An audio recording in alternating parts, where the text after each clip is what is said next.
for the fofo. This for the fofo. For the city and them back roads. Got a whole county full of them ghosts. All from the fofo and that go. Hey, it's just for Beulah County. Yeah, right on your head like a bounty. Said I'm from Beulah, they know I'm from Beulah. So let me just go talk about my surroundings. Shout out them Eagles that's out in Geneva. Them Lakers, oh yeah, that's Palmerton and Valley. We from the fofo chasing these goals. If you in the way, you get taken out proudly. And Jefferson soaring with Falcons. Said that you working, you ain't really working. You see that we working, our hands got a callus. Putting in reps till we moving some mountains. Edgewell got warriors, they won't allow it. Me, I bleed green and gold, they know defeating those dragons who run the whole city. You wildin'. And they really bout it. And next we gon' go to Grand Valley. Work like a horse and don't show no remorse. So opponents keep coming, we stack them and pile them. Yeah, and kinda got flooded with Spartans. As soon as they pull up on game day, we park them. Cause we number one in that spot, ain't a bargain. Man, shout out St. John, they be ballin' like Harden. This for the fofo. This for the fofo. This for the fofo. All right, everybody, welcome to the show. We got Emilio Parks making another stop on the show. Emilio Parks has been on the show here before, but I'm so excited to get him introduced to a lot of our friends here on the YSN side of things. Emilio Parks is going to be hosting and directing the Emilio Parks Classic this weekend, which is a basketball tournament for 18 and up right here in Ashtabula County at the beautiful Lakeside High School. Indoor tournament. It's become the indoor tournament of the summer here. More and more of these basketball tournaments and athletic events are happening, and I can't be any happier than to see it happening right here in the county. But before I get to talking, and you guys know I can do that, let me introduce you all to Emilio Parks. Emilio, tell us a little bit about yourself. Hey, man, I'm happy to be here, man. For those who don't know me, I graduated Lakeside 2010. I've been a professional athlete for about 9 years. Semi-retired, don't know for sure if I'm done or not, but, I'm enjoying being home with my family right now. So I'm here, excited to run this tournament and try to keep this tradition just like the shootout, man. Have another outlet for the athletes out here and the kids, man. That's always something I always dream to do for my city. Yeah, it is awesome. The shootout is one of those things that we talked about before on this show. It's another event that I love to cover as well. It's Ashtabula Summertime Holiday. It's an outdoor event. The Parks Classic quickly getting that sort of reputation, bringing in a lot of teams. This one indoor, so two very different, not kind of, but two very different basketball endeavors, really, for all the hoopers out there. Basketball is something that you are no stranger to, Emilio. Let's talk a little bit about your basketball journey and how it all started. Well, it was a long road being with Lakeside.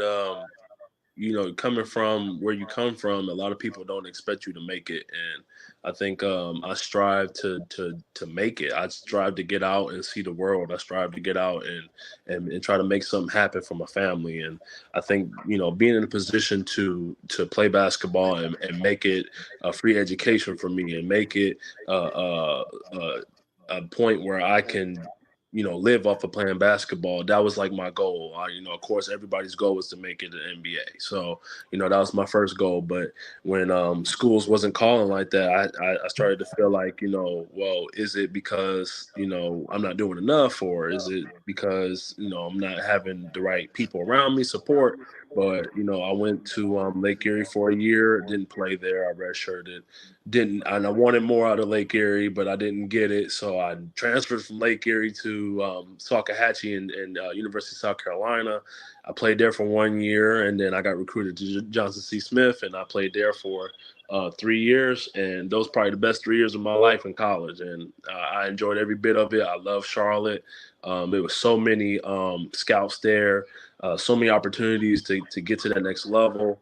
And when I was finished with college, man, like I had a lot of, scouts and agents calling me all the time. And it just felt good to be in that position to finally take care of myself and call myself a professional basketball player, whether it's overseas or, if I'm getting paid here, whether it's either way, whatever it was, I was definitely happy to provide for myself and my family.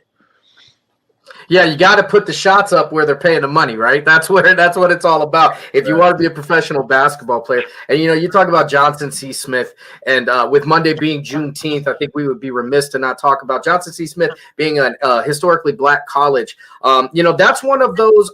You're one of the few athletes from this area I know that has utilized that path. And how did you kind of end up on that path? And I know how proud you are of it, and I know how proud I am to know that you went to an HBCU as well.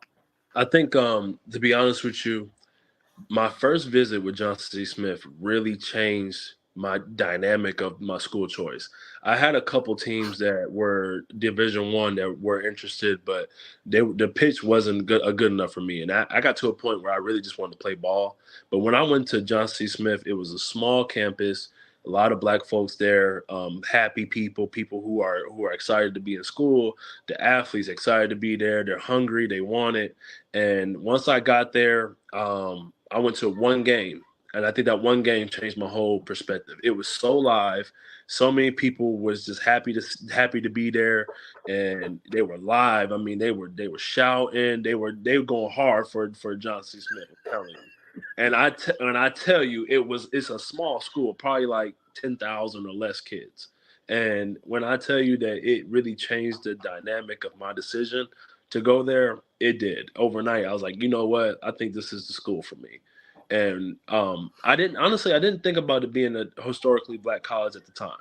I really didn't. But once I got there my sophomore year, I was like, man, this is really like exactly what I would want, and to go to school to be a part of a HBCU.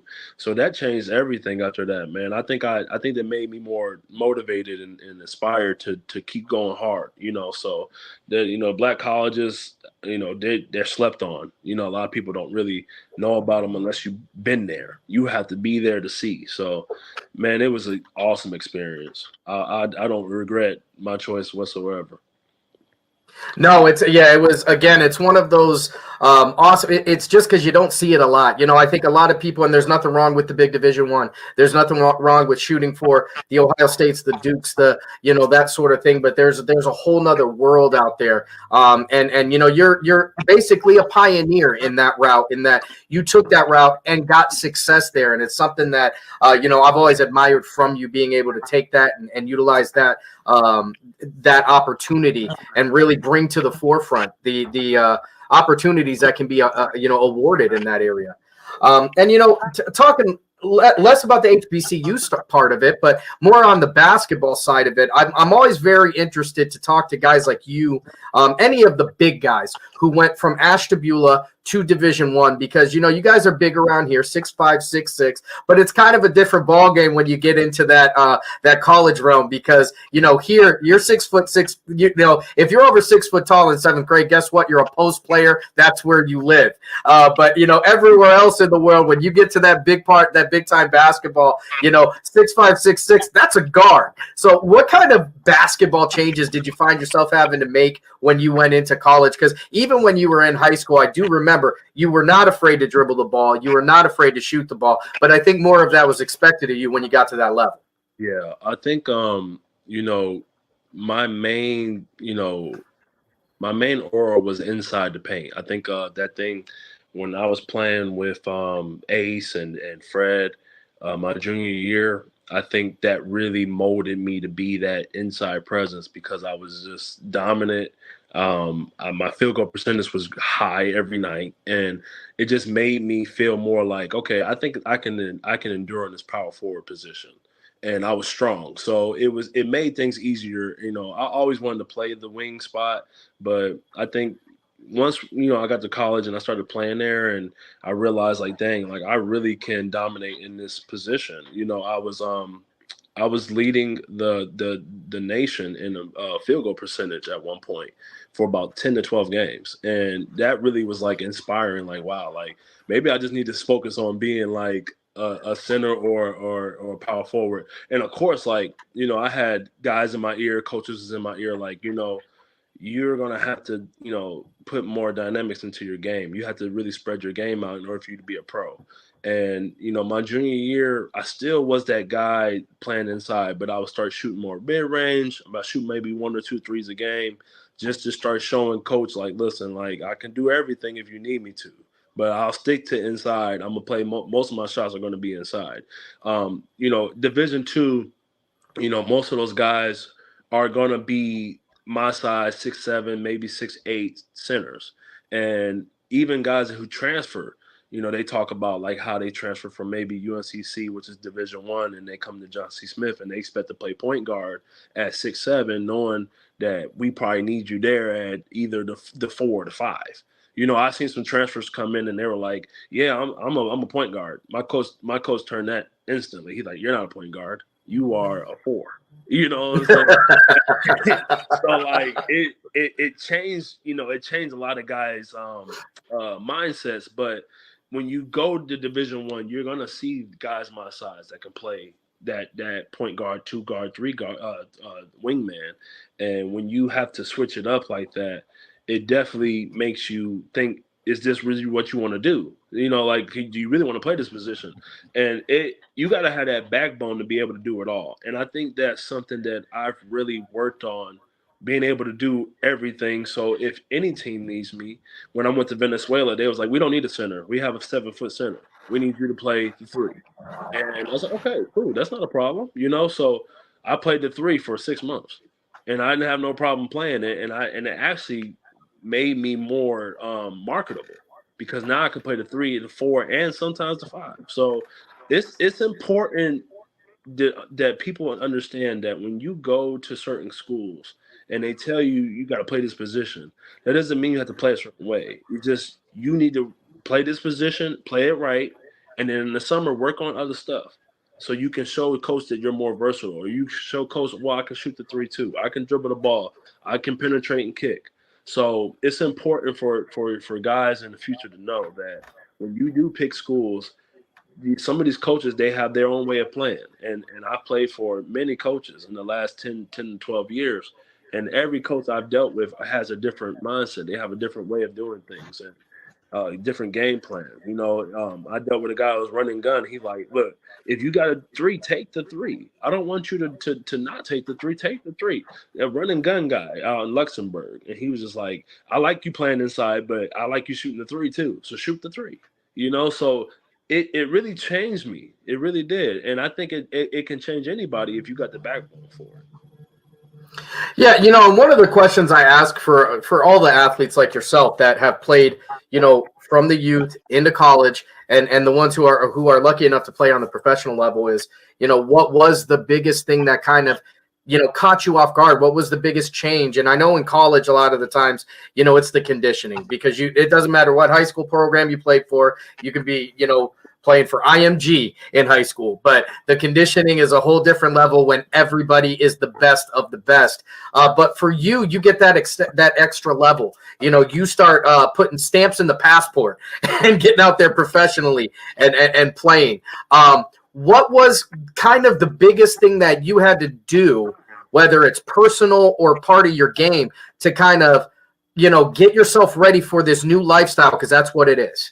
Well, I think my main focus was just buying into what the team wanted as far as like discipline.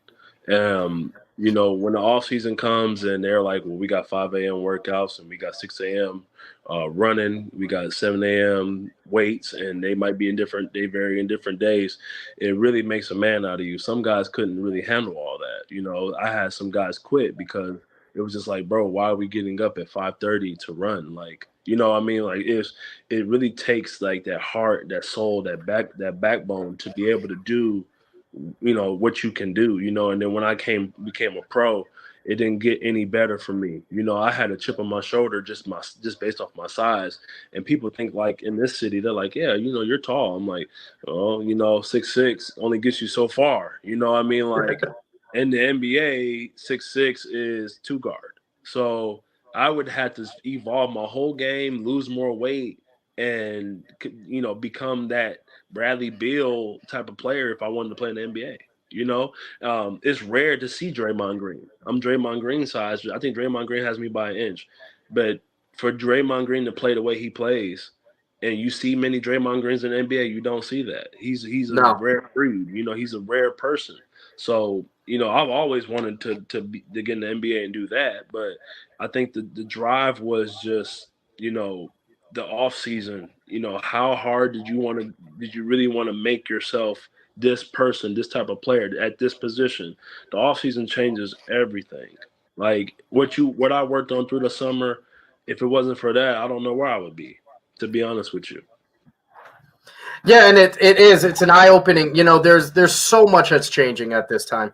You take into the account that not only are you taking on a new career, but you are in new places, new cultures, new more ethics and that sort of thing, and trying to get into those cultures and that sort of thing. And not only you from the United States, but you are from a small town in the United States. So there's a lot to be learned there. But what were some of your favorite parts of the travel? What were some of the things that stick out to this day? I know that you haven't hung up the sneakers yet, but to this point, what are some of the things that stick out in your travels that when I ask you in 30 years, Emilio, what was your favorite part? What are you going to tell me?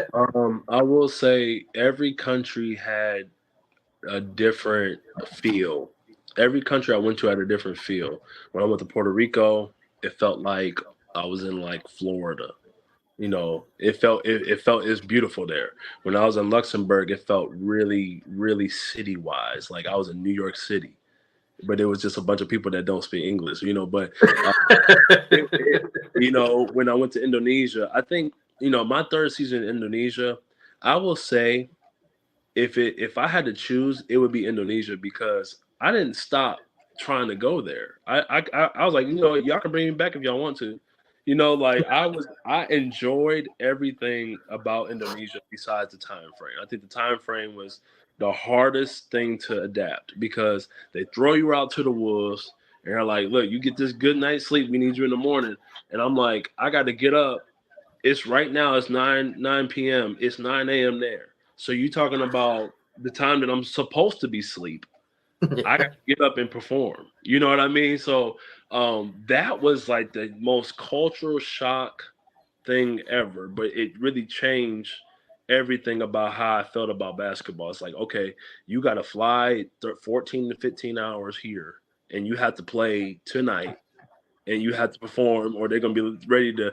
The press is crazy. And I think the press treated us like the NBA. And I think that was like the most, I love that part about Indonesia. Like they're so big on their import players that they got cameras everywhere. People watching you. They're watching what you say. They see you all day. If they see you walking around, they're gonna ask for pictures, ask for autographs. So when I say probably the best thing that I loved about playing overseas is probably Indonesia because of just the cultural shock and the experience that I spent being out there for 3 seasons. Yeah, from everything we've talked, and we've talked off camera about this, 100 times before. Indonesia, it was the show.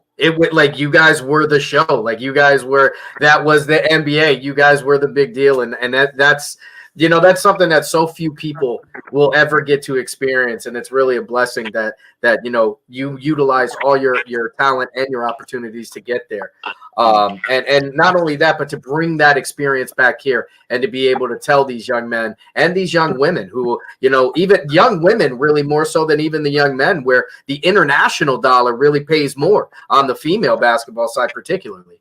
But, going back to, the high school side of things, at Lakeside, you had a heck of a career there. You played with some of the greats, you and Ace, the Twin Towers back in the day. You guys were bad men back in the day. But what are some of the things that, looking back, you're Emilio now, what would you be telling 14, 15-year-old Emilio?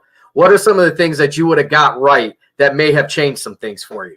I will say this, that if I was able to tell him about social media or, making sure that somebody was there to record our games, get the film, because I don't have anything right now to go back and just look at the games.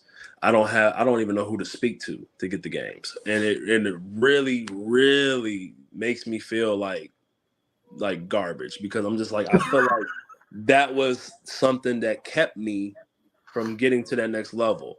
And I see these guys, in the social media world, like everybody's making film. You know what I mean? Like even if it's like 2 play slow motion films, like a couple highlights here and there. We didn't have that, growing up. We didn't. It was hard to get somebody to just record our games. So I would tell him like, look, man, whatever you got to do, get somebody to record you. If you got to get a camcorder yourself and have your dad do it or your mom do that for sure. And then also just talk to your coach more. Try to get them to understand that you really want to go to a school that you want to go to.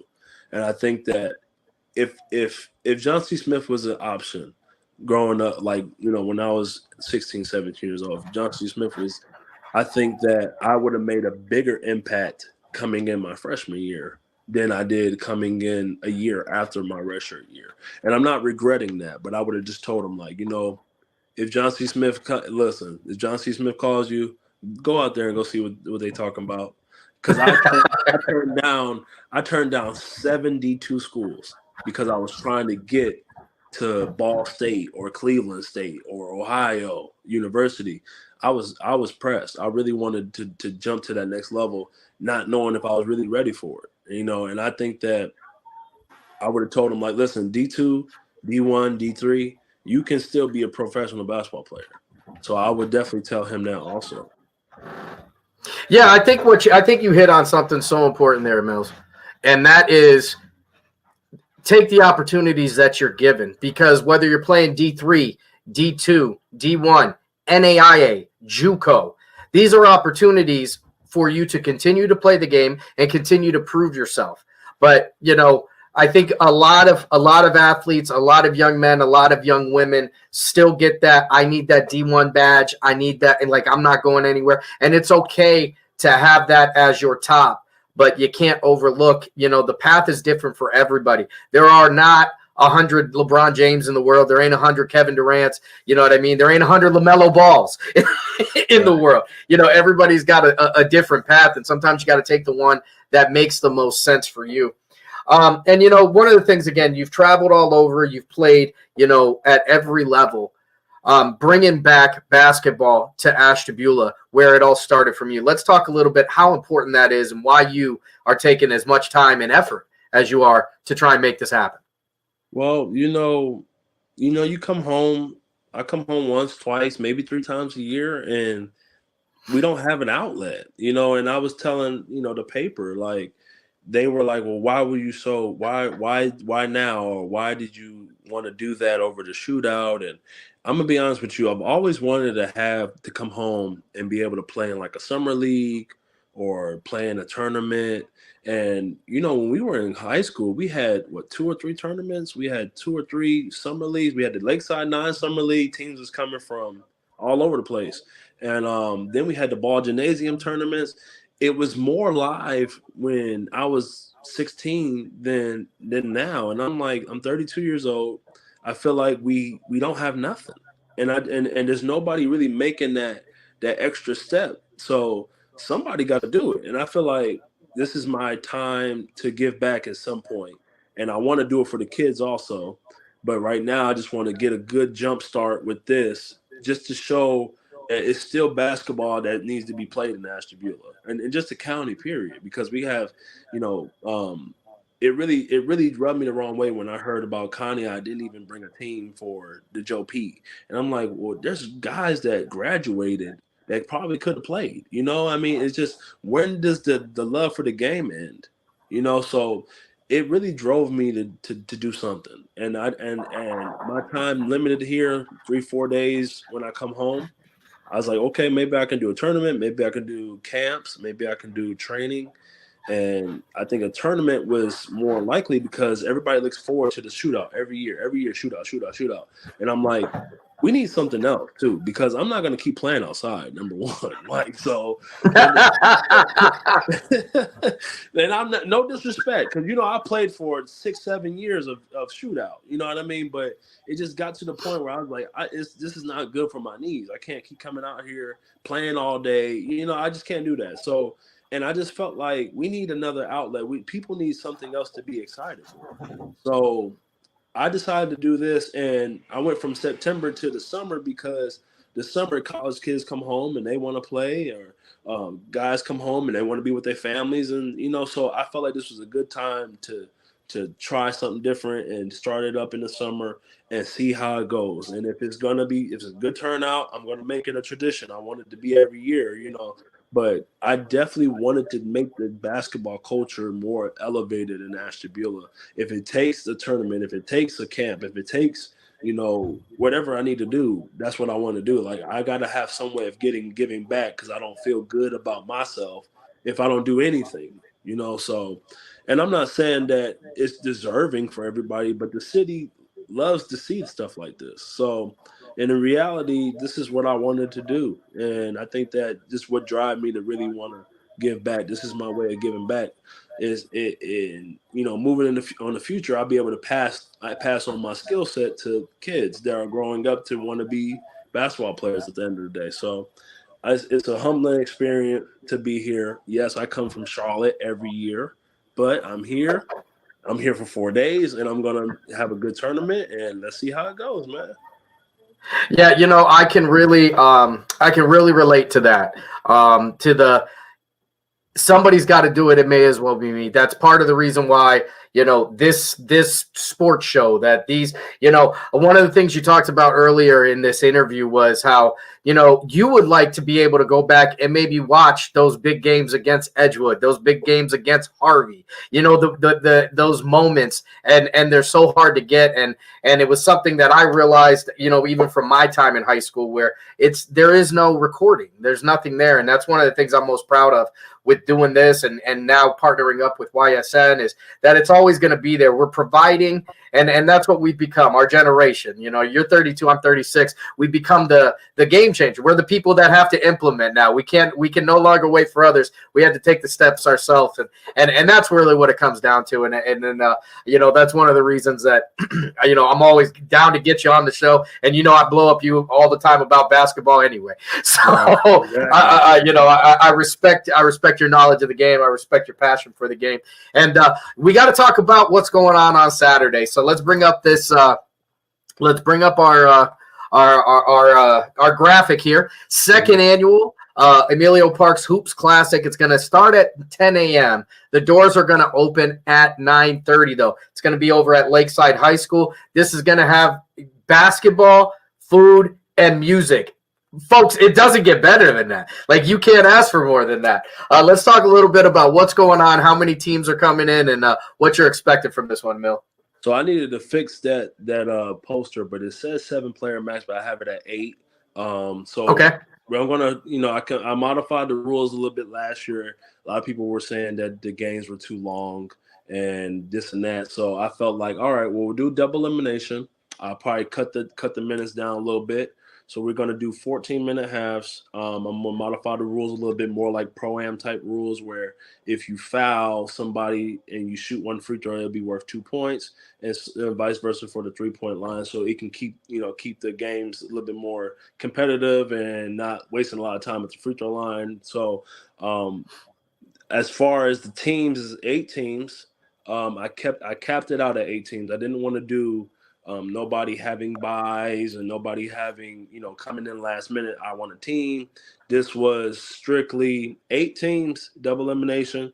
We get about 6-7 hours of play time and we out the door. So I wanted everybody to come and enjoy themselves and come play, some good competitive basketball and possibly get more eyes on this somewhere elsewhere, outside of Ashtabula County if possible, but definitely want to reach more to Ashtabula County at that too, because I want to get guys from Jefferson and guys from Conneaut and guys from PV to try to get on, and just as much as they do for the shootout, just as much as they do for Joe Pete's. I'm not trying to compete. I'm just trying to be a part of the culture, so whatever I have to do to reach those people, that's what I want to do. So it's going to be a good tournament. I have Money Mike coming in. He's going to be playing all day. We got food coming in, food truck coming in, desserts coming in. My cousin's coming in. He's going to sell plates there. So it's going to be a good turnout, and I'm expecting everybody to be there. Yeah, I'm really excited about this one. This is one of 3 events that you're going to see me at on Saturday. I'll be starting my day over with the youth kids over at beautiful Spire with the Jared Bunch Camp around noon, heading over to the Hoops Classic because if there's basketball going on, let's be honest, I'm going to be there. We'll get there. We'll get some games going, some pictures, some interviews, that sort of thing, and then ending the day with the All-Star game over at Struthers. It's a big, beautiful Saturday for sports. I'll tell you what, folks, Ashtabula and all the surrounding counties for that matter, if you are bored on Saturday, it's your own fault. There is a lot. There is a lot of stuff going on. There is a lot of reasons to get out there and go see some great sports. It's going to be an awesome day. Mills, I got to ask you, there's some different stuff going on. Now, a lot of people are doing trophies, for the winners. That's very cool. It's something to take home. You went a different route, and I love it. Let's talk about it. I have medallions this year, Olympian medallions. You're gonna look like you just won first place in a 4x4 after. So a little bit of a different deal. Instead of taking the trophy, you're going to get the medallions out there. You could be out there like Team USA after they, put a beat down on people internationally. That's a very, very cool thing. Again, folks, it's going to be out there at 9:30. The doors are going to open. Food, music, basketball. It doesn't get better than that. 8 teams, from 18 and up. There is a crazy mix of great and talented basketball players coming out, including the man who's on the show right now. He's going to be out there and he's going to be showing off his skill set. And if you haven't got to see it, you really need to. It's really going to be a fun thing. What else can we look forward to with this tournament? I know that the adults are $5, kids are free. That's a big deal too. You talked about getting the kids free in there because I know myself and you as well. We've talked about this. As a kid, getting to see this stuff sometimes develops your love for the game. Right. Yeah. The kids is important, and I didn't want to charge the kids. So, when you go to these events and people are money hungry and they're like, well, the kids got to pay too, no, this is mainly because I'm doing this for the community. I don't get any money from this. Like I don't profit from none of this. Everything goes towards the people that I've hired to do work, referees, the DJ, scorekeepers, people who are taking money. All that is going to them. So this is for the community. So that's why I want to do, kids is free. Definitely going to have some press in there. I'm going to have some cameras in people's faces. So you better bring your game. That's all I'm saying. Because they're going to be watching and you might be on a highlight. You never know. So it's going to be about 2-3 cameras in there. So just be ready. I'll tell you what, those Instagram highlight reels come up at the speed of light. You might not even be through your first time out, and if you get dunked on, it's going to be a bad afternoon for you. So just be ready, folks. It's going to be great basketball. I'm so excited for this one. I'm so excited to be able to promote it on here, get out there. I'm excited to see it. Last year, we had an absolute blast with this, and just like you're making this annual, I'm really looking forward to making this an annual thing right here on the 440 Sports Show and now YSN. It's really going to be a great day. Mills, as always, man, I love having you on the show. We got high school basketball coming up here. I'm going to start picking your brain at that time, too. We've got some changes and stuff like that, but we're going to get through that tournament before I hit you on that. We'll get you back on the show very soon. Thanks so much for taking some time with me this morning. Thank you, Sam. Thank you for having me always, man. All right, folks.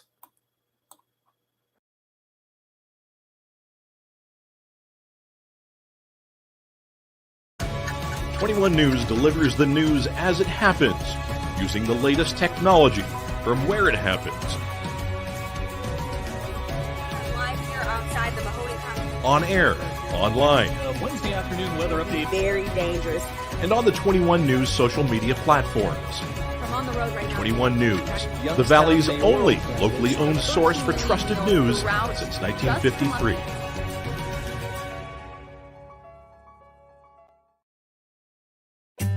As fine as the eye can see, the finest hardwoods from the finest trees.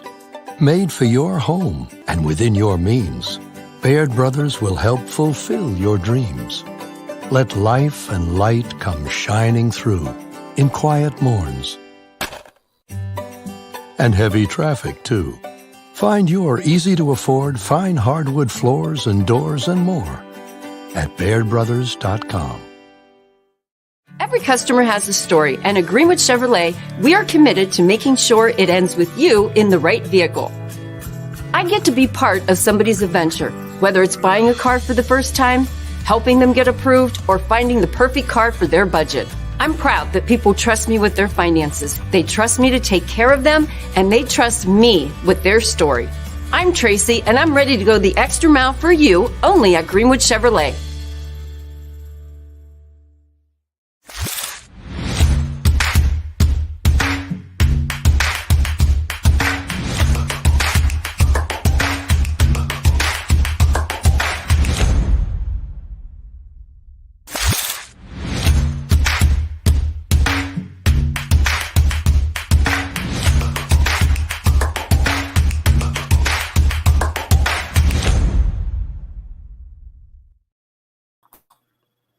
All right, everybody, welcome back.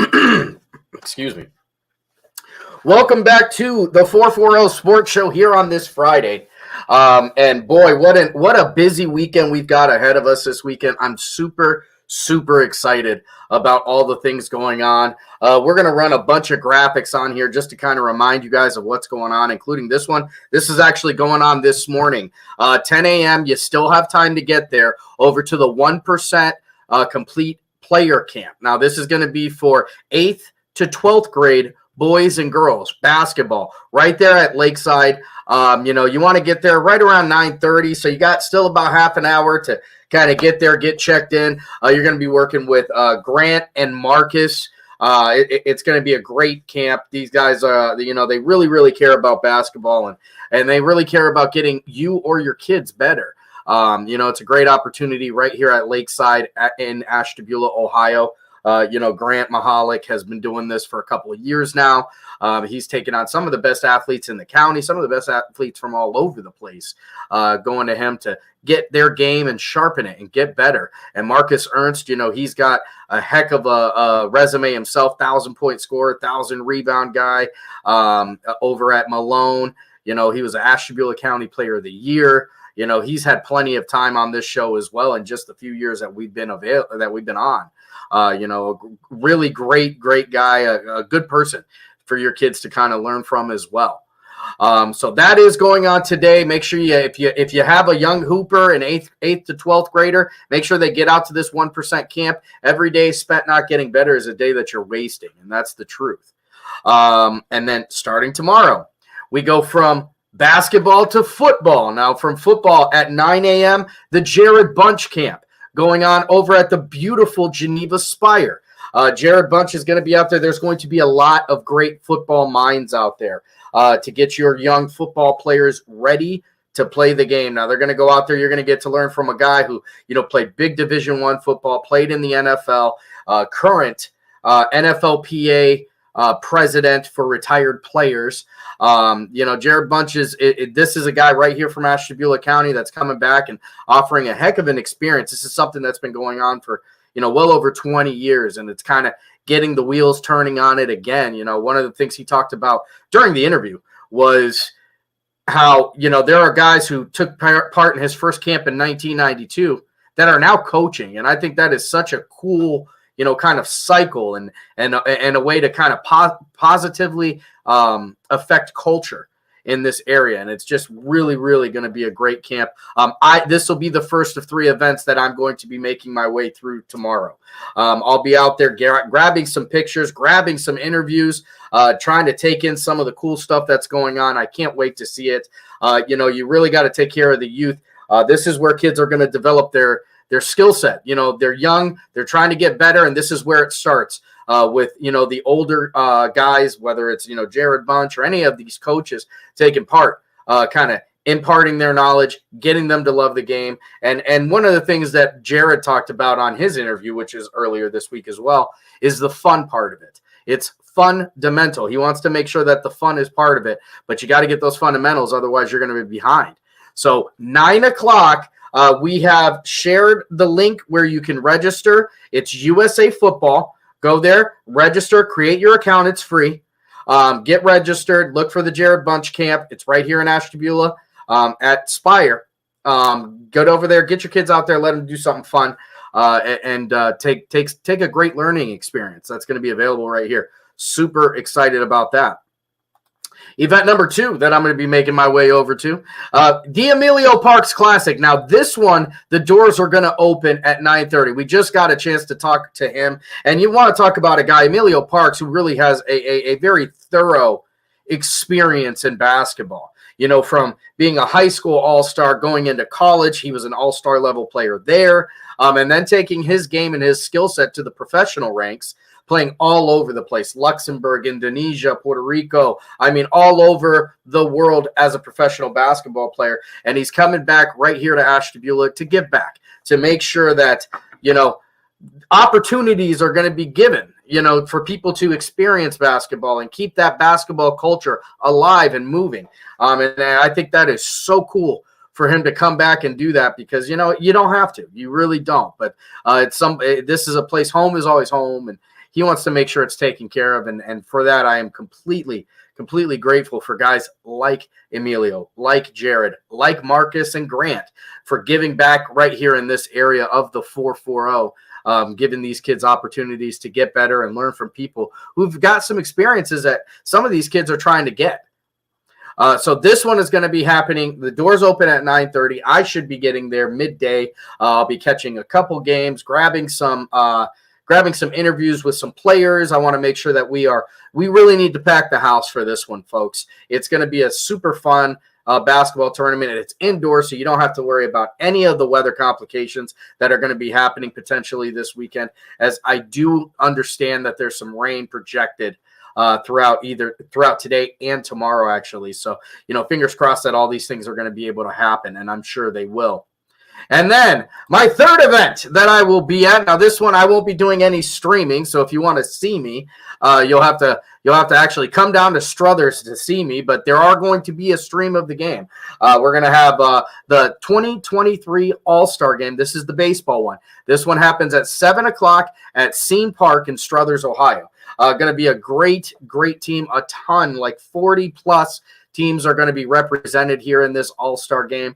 We've got some great guys on the call for this game. A lot of fun stuff. I'm excited. I've never been to Scene Park. You know, I've seen the pictures of this gorgeous park, so it's going to be really fun there. Make sure you guys come on out. All of the profits from this are going to be helping with the FCA, so the Federation of Christian Athletes. So what a great charity that is as well to kind of give to. So make sure you come out 7 o'clock right down there at Struthers. For all you Ashtabula folks, just hit 11 and keep going. Struthers, it should be a really fun day. You'll see me there. I'll be there hawking 50-50 tickets. So that's going to be a really, really fun one as well. So 3 events on Saturday. We got 1 event this morning. Make sure you're getting over there to Lakeside. I think that's going to be a great one. But tomorrow night at 7 o'clock, the 2023 YSN All-Star Game right here on YSN Live. It will be streamed. We'll have some great commentary from some guys who really, really love baseball.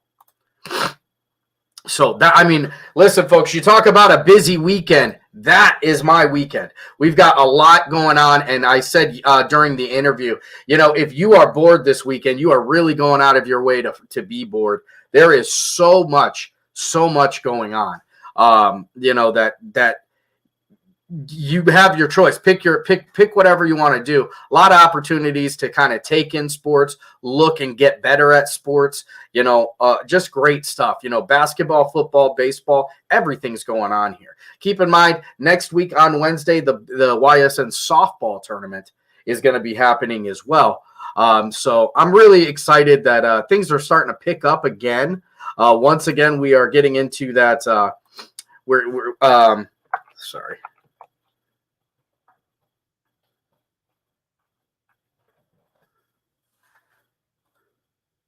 Once again, we're getting into that busy season, and guess what, folks? Football's right around the corner, and I am a fan. I love it. It is the run and gun part of the season. I understand that, but for me, my first love has always been football. Will always be football. So I'm really, really looking forward to this. In July, once July starts, we're going to start doing shows more regularly, closer to that daily look on the shows again. We're going to start getting some players in here, getting some coaches in here, throwing some more interviews on here. Going to try to do kind of some theme weeks maybe for, the 7 schools that are on YSN that I'm so excited to be covering this year. Also very, very excited to, announce that we've got a bigger team right here in Ashtabula. We're going to have about 6 to 8 people who are going to be out there covering schools. We're going to try and make sure every single game is covered for YSN Ashtabula schools this year. So that's all 10 games, both home and away. We've got teams that you're going to have a voice of your school. I'll be bouncing around. You'll be seeing me at, here and there at all these other games, helping with announcing and that sort of thing. I'm really looking forward to this fall. It's going to be fun. We've got a volleyball introduction this year. We've got a volleyball broadcaster this year. So we're going to increase the coverage on that as well. So, people not being overlooked. I'm really, really excited about this. A lot of great things coming up this year, I felt like I was supposed to take a rest, but that rest never really came. And that's okay, because at the end of the day, when you're doing what you love, it doesn't matter how tired you are. So that's what's going on. I'm going to start here. Final thought here for a Friday. I haven't had a chance to do a Friday final thought here in a couple weeks because we haven't had Friday shows. It's something that as we head into the weekend, I like to kind of dump my head right here on the show. And, today's final thought is just about what are you doing to make your area better? There's a lot of people out there right now that are, have left, succeeded, and come back to try and give other people opportunities, to try and make things better for the youth. There's the famous song lyric, if there ain't no hope for the youth, there ain't no hope for the future. That's what these guys are taking to heart. And they are providing opportunities and trying to impart their love for the game, their knowledge for the game on a group that maybe wouldn't get it otherwise. This Sunday we celebrated Father's Day. And I talked a little bit on Tuesday about how grateful I am and how blessed I truly am to have the father that I had. Because I said before that he is the father that I needed him to be. And that's the greatest father that he could be. There is no me, like it or lump it, without that guy, without him bringing me up and showing me and providing me really just kind of life lessons and keeping me on the right track. There's sacrifices that have to be made down that line. My father forever, has made sacrifices and still does to this day, honestly, to make sure that the lives of me and my sister are better. It's a different type of love, and for that I'm blessed. But not everybody is. Not everybody gets that. And this is where I'm talking to your leaders, your coaches, your faith leaders, your pastors, sometimes your big brothers, your big sisters. You have when there's an absence of a father in the home, sometimes somebody has to pick up the slack. And single mothers do a heck of a job, and it's a tough job, and they do their very best. But, there's always other people who can help along the way. Sometimes coaches have to be that person. Sometimes pastors, youth leaders, brothers and sisters. But anytime you're put into a position where you can affect a young person's life, where somebody is actually looking to you for the right way to be, I feel like you got to take that seriously. And a lot of people do, but in some of the cases they don't. And when they don't, without leadership, without taking people, if you let a sheep go off the beaten path, they're not going to survive. So sometimes it's your job, whether you've had that opportunity or your blessing or not, to either break the chain. And if you've been blessed with somebody like myself to have such a strong, positive male role model in your life to show you the right things and why sometimes you have to do stuff you don't want to do. If you've been blessed that way, make sure you continue that. Don't take it for granted, because you're wasting the gift that God gave you. It's very important, I think, to make sure that we're taking care of these young people, because we live in there's a society at the risk of sounding, I guess, like an old geezer or an okay boomer, whatever you want to call it. But we are in a society right now where there's a lot of young minds that are just that need some leadership, that need to be kind of persuaded to be as great as they can be. And without the help of, fathers, brothers, coaches, all those sort of things, those gifts and those decisions get harder and harder to make. So my final thought on this here on this Friday is that if you are in a position where somebody is looking up to you, or you are in a position where you think you can help somebody who's younger than you or less fortunate than you, take advantage of that, because that's a gift that will keep on giving for the rest of your life. Because sometimes, even if you don't succeed yourself, getting to see somebody else succeed gives you just as much gratification. And that's one of the reasons why I do what I'm doing here too, hoping that I provide some kind of an opportunity to somebody who may not have had it. I will never play Division I basketball, football, baseball, anything like that. My time has come and gone. But if I can help somebody on that path, if I give somebody a little bit of confidence, that's enough of a gift for me. We talk about everybody has a little bit of a selfish tendency in them. Where I guess my selfish tendency comes in is I want to watch others be great. I want to give them the opportunity. So if you get that opportunity, make sure you take advantage of it. I think it's something that's so important. I think it's something that's lacking. I think we have a lot of parental guidance that is needed. I think we have a lot of people who are reaching out for help, and we have the ability to help them. It just takes a little sacrifice on our part. So that's my Friday final thought. I want to thank everybody for joining me on the show this week. We will definitely get another show in next week because we have so much stuff to talk about, whether it's all the camps going on, the Parks Classic, the All-Star Game. We're definitely going to get a show on next week. I'm excited for it. Thanks so much for joining us this morning. Can't wait to see you guys next week. And like always, this is Sam Torres, and this is for the 440. This for the 440. This for the 440. For the city and the back roads, got a whole county full of them ghosts. All from the 440 and that goes. Hey, it's just for Beulah County. Yeah, right on your head like a bounty. Said I'm from Beulah, they know I'm from Beulah, so let me just go talk about my surroundings. Shout out them Eagles that's out in Geneva, them Lakers, oh yeah, that's Palmerton and Valley. We from the 440 chasing these goals. If you in the way, you get taken out proudly. And Jefferson soaring with Falcons. Said that you working, you ain't really working. You see that we working, our hands got a callus. Putting in reps till we moving some mountains. Edgewell got warriors, they won't allow it. Me, I bleed green and gold, they know defeating no dragons who run the whole city. You wildin'.